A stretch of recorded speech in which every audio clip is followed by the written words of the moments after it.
I can't hear anything. Finally, Samantha, who had been ignoring me all this time, opened her mouth, but she just looked at me with a sneer. At that moment, my pent-up frustration exploded, and I couldn't help but complain. Please, enough already. We have a $50 million deal today. Take this seriously. Oh, I hear something. Maybe it's a fly buzzing around. With that, Samantha grabbed a can of bug spray nearby and started spraying it at me. Maybe now I won't hear that annoying sound anymore? She laughed as she said this, watching me cough. Seeing this, I was shocked and realized that no matter what I did, it was pointless, so I decided to give up trying to reason with Samantha. Fine, I'll get out of your way. With that, I left the department. Oh, finally got rid of that pesky bug. She watched me leave, smiling with satisfaction. But 3 hours later, due to Samantha's neglect, she would face a nightmare. My name is Tom, and I am a 43-year-old man.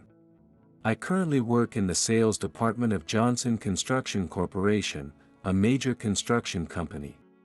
I've always had a personality that made it hard for me to take a deep interest in things, so even during my school years, I never got passionate about anything and just went with the flow.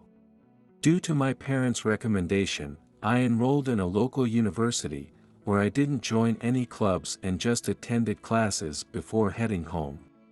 When it came time for job hunting, I didn't have any particular career aspirations. However, because my father was involved in the real estate industry, I had a slight interest in it compared to other industries, so I interviewed with numerous real estate companies. As a result, I was fortunate enough to get hired by one company.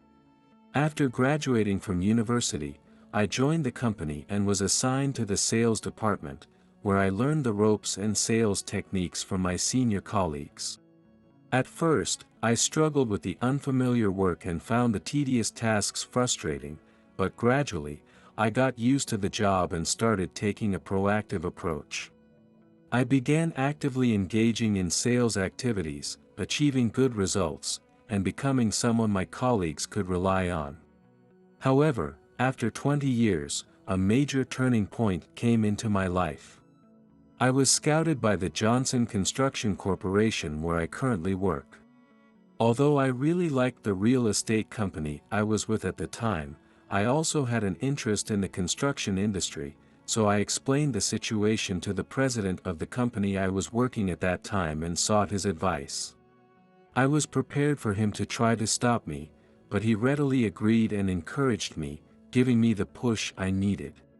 When I switched to the construction industry, I was once again placed in the sales department, starting a new chapter in my career. The work at the new job was tough, but I threw myself into it wholeheartedly and enjoyed every day. A year has passed since then, and I've gotten quite accustomed to the company's operations, handling my sales duties independently. The workplace atmosphere is great, and relationships with my colleagues are smooth, but there's one person who's a bit of a problem. That person is Samantha, the head of the sales department. Tom, what are you daydreaming about? If you have time to slack off, get to work. She's always on my case with her harsh words. When I first joined, she was a team leader, but she recently got promoted after the previous department head retired. She has a lot of pride and looks down on those around her on a daily basis. Especially since I was a mid-career hire, I became a target of her harassment. Hey, are you listening, Tom? Do you even have any motivation to work? You're already an incompetent mid-career hire, so get it together. Yes, I'm sorry.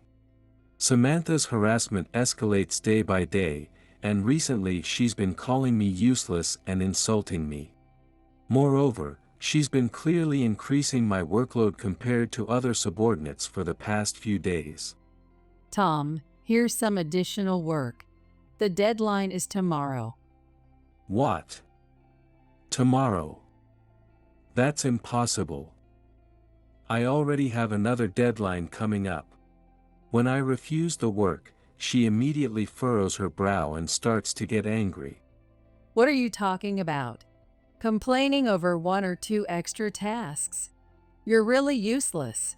Just do it without whining. She sneers and returns to her desk. With a sigh, I take on the work. The next day, I submit the materials I had to stay late to complete. Samantha, I've finished. Please check it. Good job. You see, you can do it if you try. Now, I need you to handle this next task too. The deadline for this one is also tomorrow, so make sure to submit it early. Samantha pushes another urgent task onto me. Excuse me.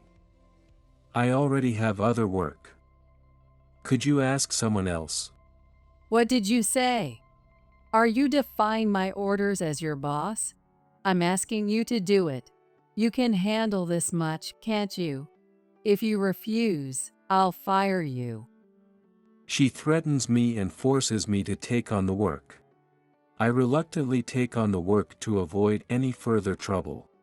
That day, I work overtime again, and the next day, I successfully submit the materials, but I'm once again assigned another task, leaving me exhausted.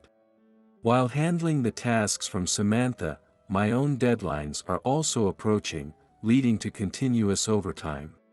Even in such circumstances, Samantha relentlessly and irrationally pressured me. Can't you even handle such a simple task? This is why I hate dealing with mid-career hires. Finish it quickly. If you upset the client, it's your fault. Yes. Samantha ridiculed me with a pleased look while criticizing me. She was clearly harassing me with malicious intent. However, I am just a first-year newbie. Unable to defy her, I continued to quietly follow her orders. Months passed, and Samantha's harassment escalated day by day, and recently, she started assigning me tasks unrelated to work. Tom, bring me coffee. And add some snacks too. Yes. She demanded coffee from me while sitting at her desk, massaging her own shoulders. I prepared the coffee, added some snacks, and placed it on Samantha's desk, offering it to her. Good job. Now, while you're at it, give me a shoulder massage. My shoulders get stiff from working. What? Oh, okay. I wanted to get back to work quickly, but I didn't want to upset her, so I complied with her request. Lately, it's always like this. Samantha has been demanding that I clean or run errands for her.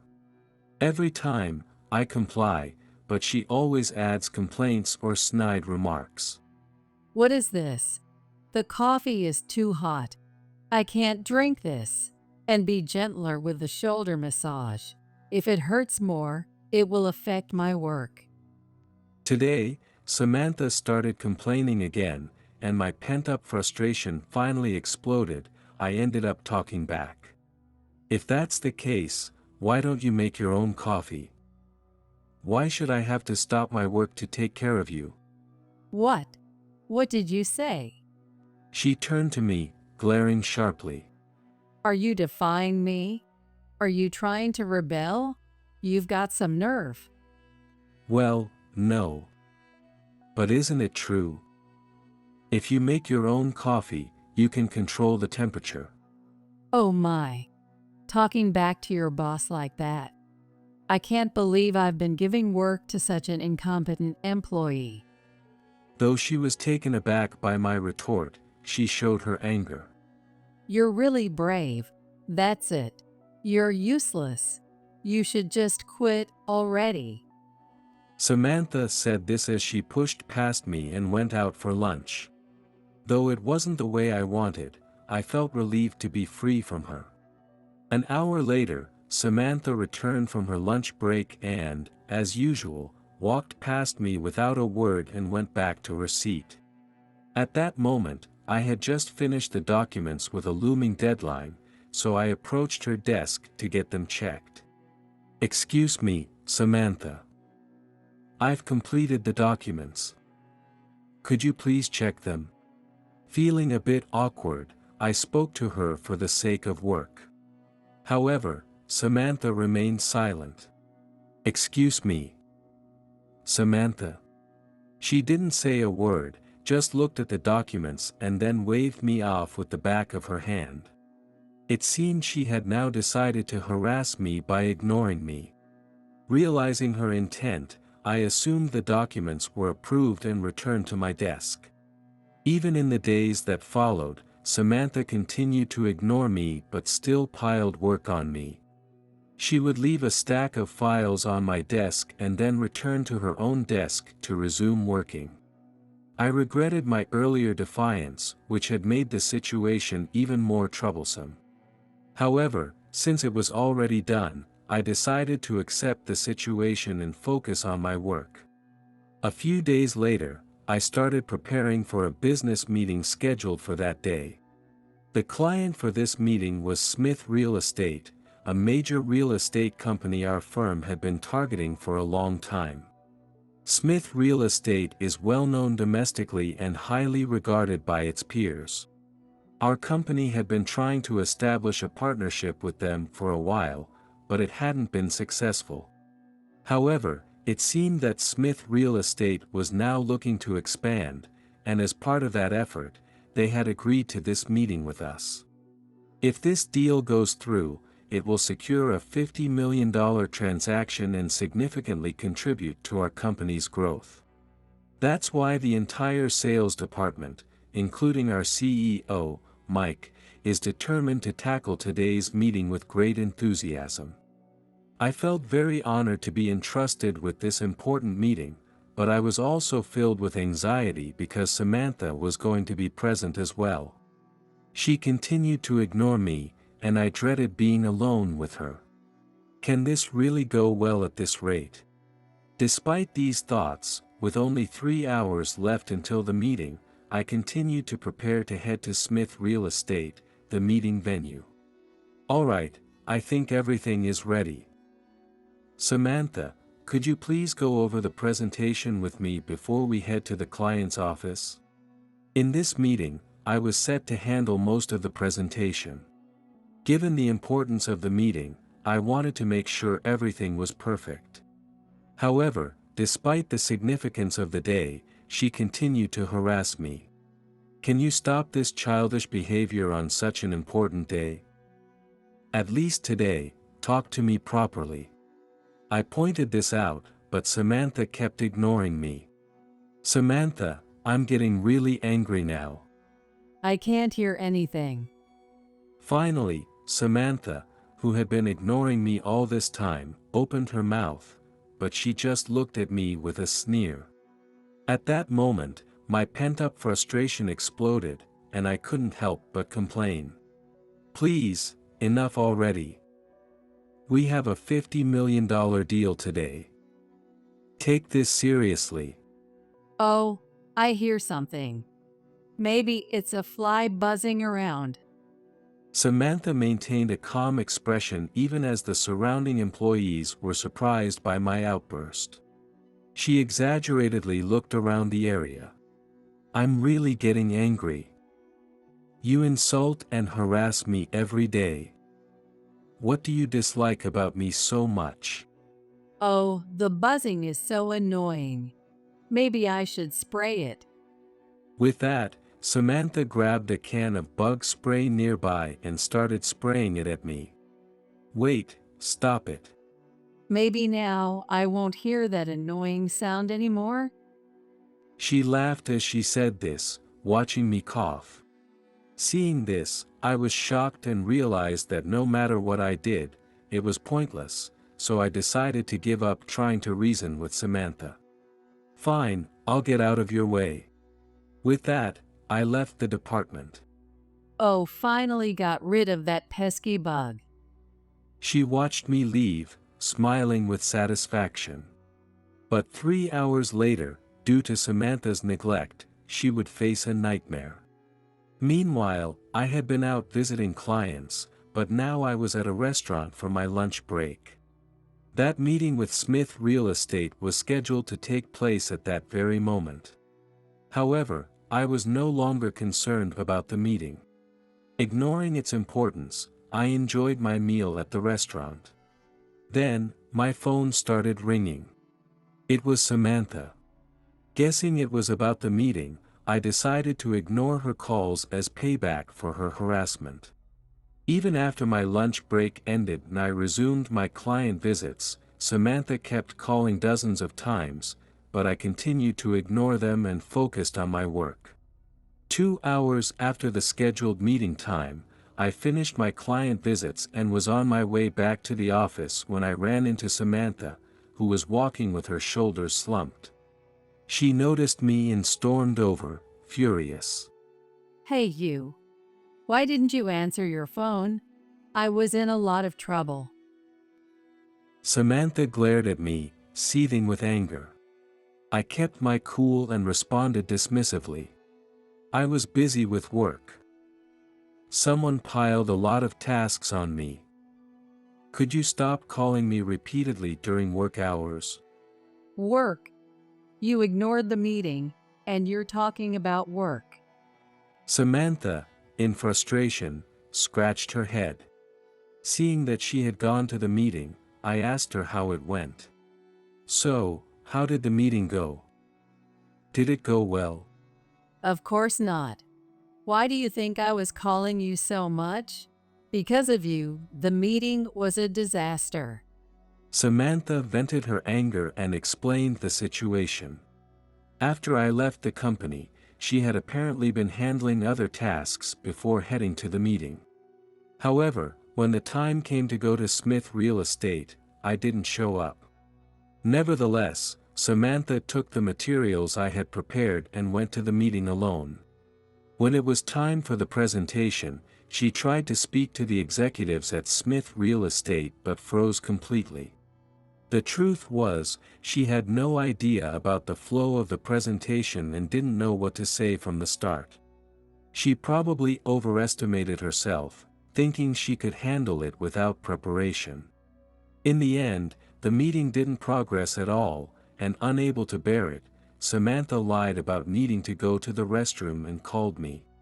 But since I ignored her calls, she had no choice but to proceed with the presentation, which she couldn't manage, and ultimately, the deal was rejected by the client. If you had answered the phone and joined the meeting sooner, this wouldn't have happened. It's all your fault. It's your fault for always harassing me like a child. You shouldn't have let me go when I left the company.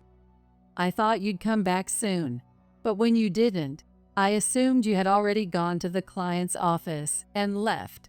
But in reality, you were too scared of the important meeting and abandoned it. I never thought you could be this incompetent. Let me tell you, that's a lie, isn't it? You wanted to take all the credit for this meeting, didn't you? Did you think I didn't know? What? Samantha muttered softly. The truth is, I had accidentally overheard Samantha talking to another employee about the $50 million deal. If this negotiation succeeds, a promotion is guaranteed. Maybe I'll just take all the credit myself. She had said this while laughing. Seeing that I had hit the mark, she visibly faltered. You heard that? Well, I did feel that way, but it was just a joke. Besides, how could you just abandon such an important meeting? You're the one acting like a child. Though Samantha accused me, I remained calm. You said you wanted to take all the credit, so I let you. I'm just a first-year mid-career hire. I was just being considerate to my boss. This isn't the time for that. Anyway, we can still make it. Let's head to Smith Real Estate now. It's an hour away, but we can still get in. She suddenly grabbed my suit and tried to drag me back to Smith Real Estate. An hour later, we arrived at the client's office and went to the reception, but we were turned away. I'm telling you, we need to redo today's meeting. Let us in. However, our CEO Eric is currently out of the office. What do you mean? He was here just a few hours ago. Just let us see Eric. Samantha raised her voice at the receptionist. Fed up with her childish tantrum, I reluctantly tried to calm her down. Eric is busy. We can't inconvenience the company any further. Let's come back another day. No way. I can't accept this outcome. How am I supposed to report this to Mike? I'm not leaving until I see Eric. Samantha clung to the reception desk, refusing to give up. At that moment, a man's voice came from the lobby entrance. What are you doing? Please don't cause a scene at my company. Oh, Eric. The person who spoke was Eric, the CEO of Smith Real Estate. Samantha immediately rushed over to him. Eric, I deeply apologize for what happened during the meeting earlier. My subordinate couldn't handle the pressure and abandoned the meeting, but I've caught him and brought him here now. Please give us another chance. She apologized and began pleading with him. However, he shook his head, refusing her request. I've already told you, that's enough for today. I'm busy too. But if we miss this opportunity, you might not meet with us again, right? Our company can't afford to lose this chance. She pleaded desperately. Eric seemed tired of her persistence. As he held his head in frustration, he made eye contact with me, standing behind Samantha. Noticing my presence, Eric smiled at me. Oh, it's you. Sorry, I didn't notice. It's been a while. Well, a few hours, actually. What? A few hours. Confused by my words, she turned to me with a questioning look. Wait, what do you mean? What do you mean by a few hours? Explain yourself, Tom. As she started yelling, I reluctantly decided to explain the situation. I came here once before the meeting started. What? She looked puzzled, tilting her head in confusion. The truth is, right after I left the office, I went directly to the client's company and met with Eric. I explained the trouble caused by Samantha's harassment and requested a postponement of the meeting. I apologize for the inconvenience. I thought it would be better to inform you than to leave a bad impression by saying nothing. No need to apologize, Tom. It can't be helped. But tell me, does this Samantha always behave like this? I answered his question honestly. When I explained the harassment and snide comments I had endured from her, Eric was angry on my behalf. This is unacceptable. I've rescheduled the meeting for another day. I thought I'd send her away before starting today. But since she wanted to take all the credit, I figured I should at least see how confident she was. With that, Eric let Samantha in as if nothing had happened and let her start the meeting. However, due to her lack of preparation, the meeting didn't go well, and Eric, frustrated, ended it prematurely. What? So that means Tom had already called off today's meeting? Then it wasn't my fault that the meeting fell through. She sighed in relief. But there was no time for her to relax. Samantha, don't you care that Eric knows all about the harassment you've been giving me? Oh, right, Tom. How could you do this to me? I had no idea you were secretly meeting with Eric. Were you trying to set me up? Samantha couldn't hide her surprise. Then, she seemed to realize something. Wait, why are you so friendly with Eric?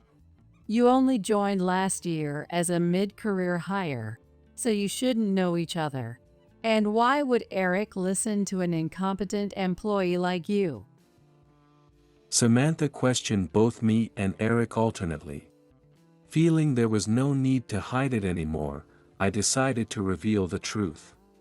Before I joined our current company, I worked here at Smith Real Estate. Eric was the CEO back then too. In other words, he's my former boss. What? Seriously? She was utterly shocked, clearly never having imagined this. Back when I was still at Smith Real Estate, I was scouted by our current company and was torn about whether to switch jobs, so I consulted with Eric.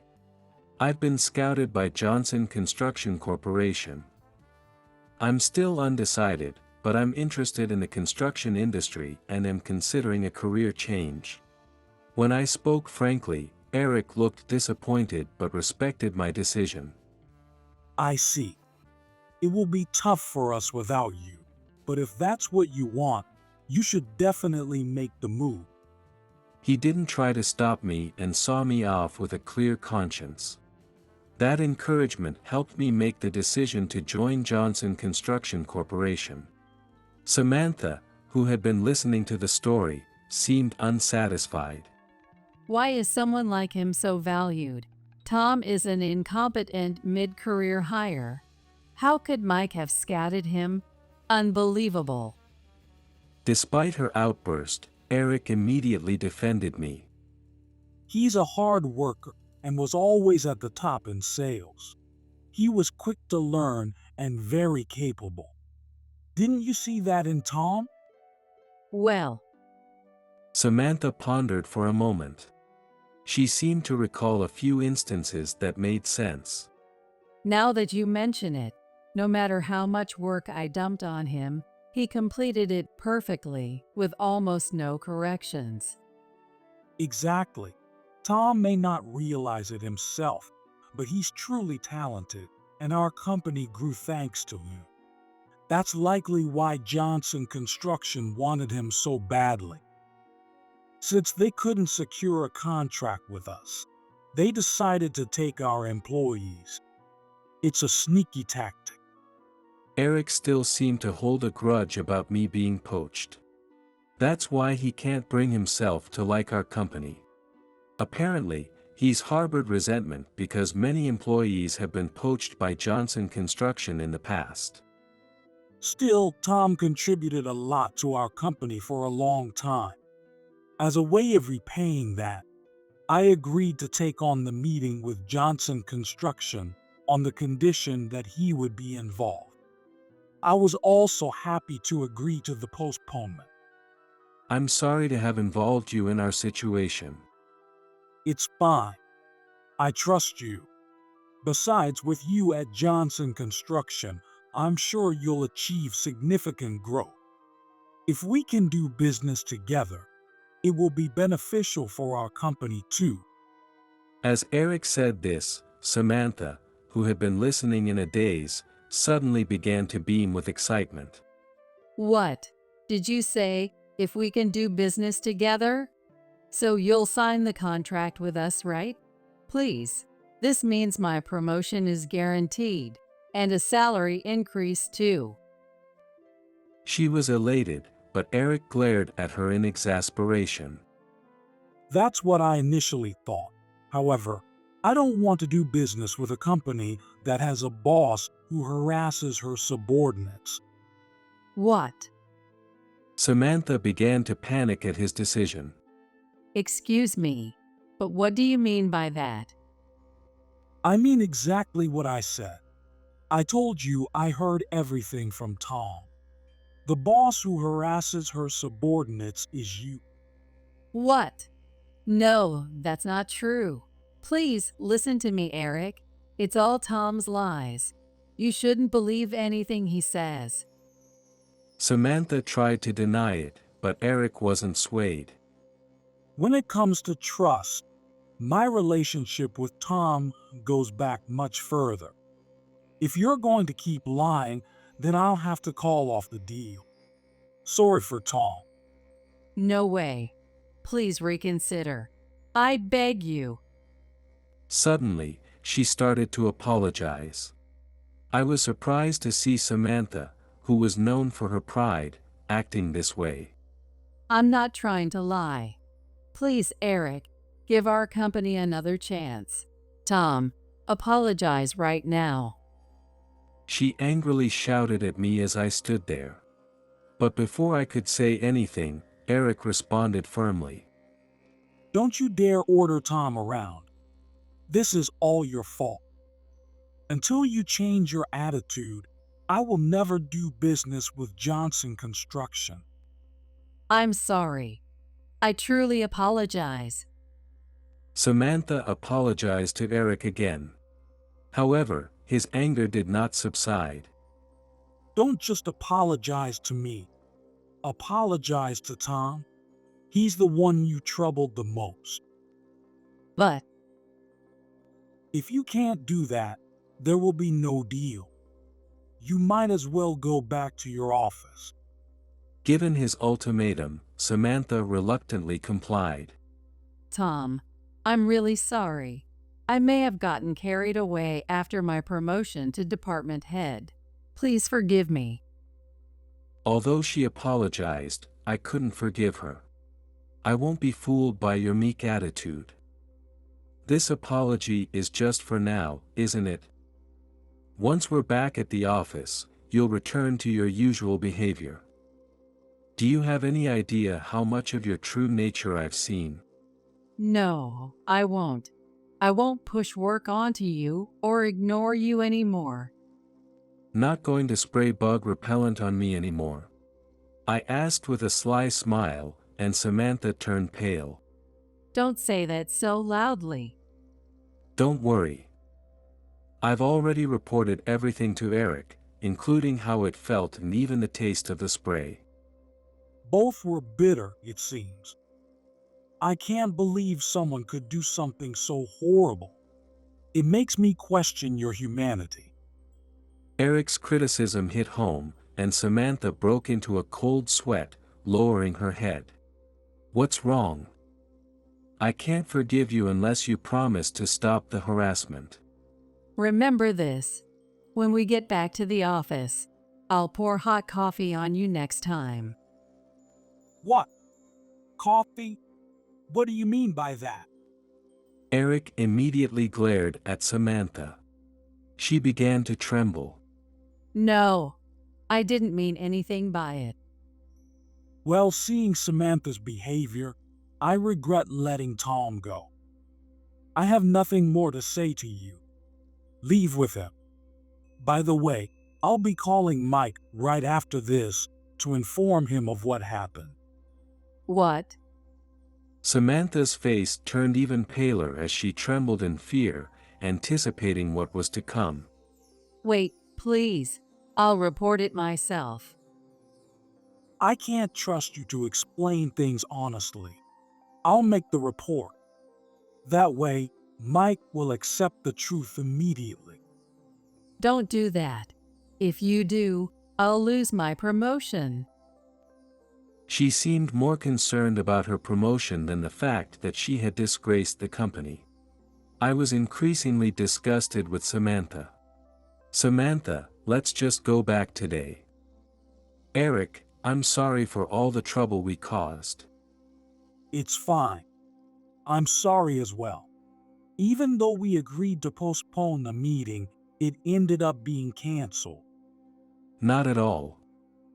Thank you. Goodbye.